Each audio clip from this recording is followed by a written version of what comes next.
In my last deliberation, I was talking to you about uh, Buddha for the first time was represented in anthropomorphic uh, form as a human being, and the Greco-Roman style, Buddha is being depicted in the images as you can see it here. And then we find what happened to the state, the religion, Buddhism, under the Kushanas. Kushanas ruled over India. It was till 375 AD, prior to the Guptas, and their rulers adopted elements of Hellenistic culture. They are coming from that culture, Hellenistic culture of Bactria and that of Indo-Greeks. So these Kushanas were adopting the elements of Hellenistic culture of Bactria and that of Indo-Greeks. During the Kushana rule, Buddhism received impetus to be at the height of its influence. Buddhism was in a flourishing state. A significant number of Buddhist centers were built during the Kushana rule. The Buddhist art of Kushana period, also known as Gandhara art, was a synthesis of Greco-Roman, Iranian and Indian elements. Because the art forms which we receive, which we get today, from that if we study those, we find there is a combination or a synthesis of different forms, the Greco-Roman forms, the Iranian forms and the Indian forms mixed together, that made a different kind of art form known as the Gandhara art. Emperor Kanishka, the emperor who is the most influential emperor of the Kushana dynasty, ruled over India from 128 to 151 151 AD, was particularly known for his support to Buddhism. Kanishka supported Buddhism like Ashoka. During his reign period, several stupas, several monasteries were built in the Gandharan city of Peshawar. Peshawar now is in Pakistan. Kushan royal support and the opening of the trade routes allowed Buddhism to spread along the Silk Road to Central Asia, the Tarim Basin, and thus it was making an inroad to China. For the first time we find Buddhism started spreading along the Silk Road, which was a trade route connecting Asia with Europe. So along the Silk Road, Buddhism also traveled to Central Asia, the Tarim Basin, and thus this was the entry point to going into China. Kanishka is also said to have convened a major Buddhist council in Kashmir. Kanishka invited 500 monks who are learned, and allegedly during this council there were altogether 300,000 verses and over 1 million statements were compiled, and it took 12 years to complete. I don't know how far it is true, but the traditions record that during this period, during this Buddhist council, 300,000 verses were compiled and 9 million statements were made. These were all compiled, and it took almost 12 years to compile this whole data. Buddhism after the Kushanas.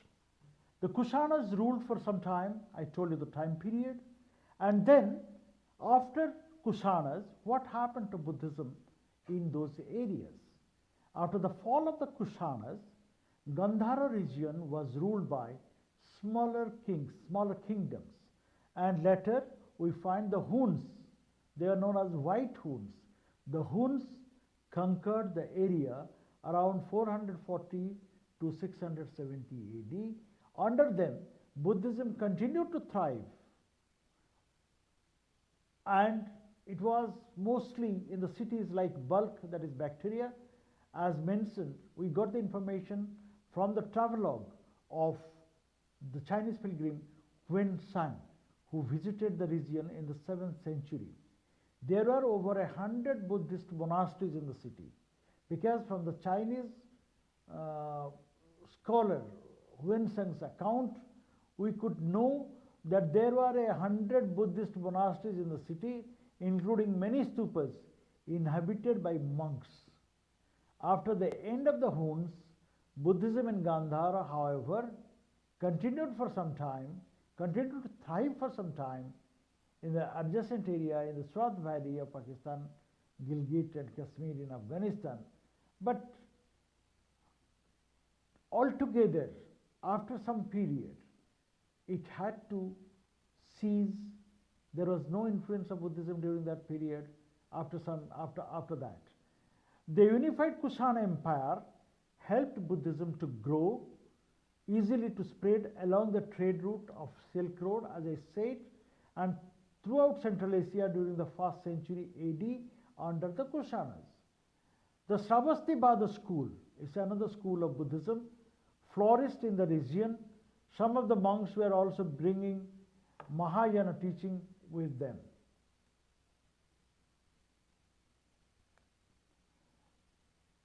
From there, Buddhism spread to Central Asia. Buddhism spread to Central Asia through the Silk Road, which carried, because the Silk Road from China to the Europe, from Asia to Europe, it was carrying goods between China, India, Middle East to the Mediterranean.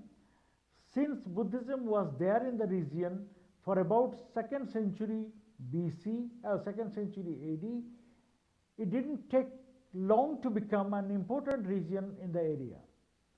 The kingdom of Khatun was one of the earliest Buddhist kingdom in the area and helped transmit Buddhism from India to China.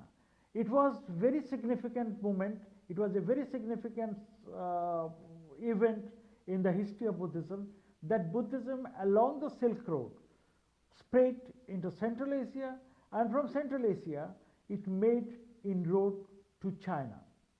During the 1st century AD, under the Kushanas, Buddhism eventually reached modern-day Pakistan, Tajikistan, Uzbekistan, etc. As Buddhism reached many of these lands, Buddhists began to translate and produce text in local dialects and local languages, such as Khotanese, it is an Iranian dialect, Shogdian, also Iranian, Ulgir, Tibetan and Chinese.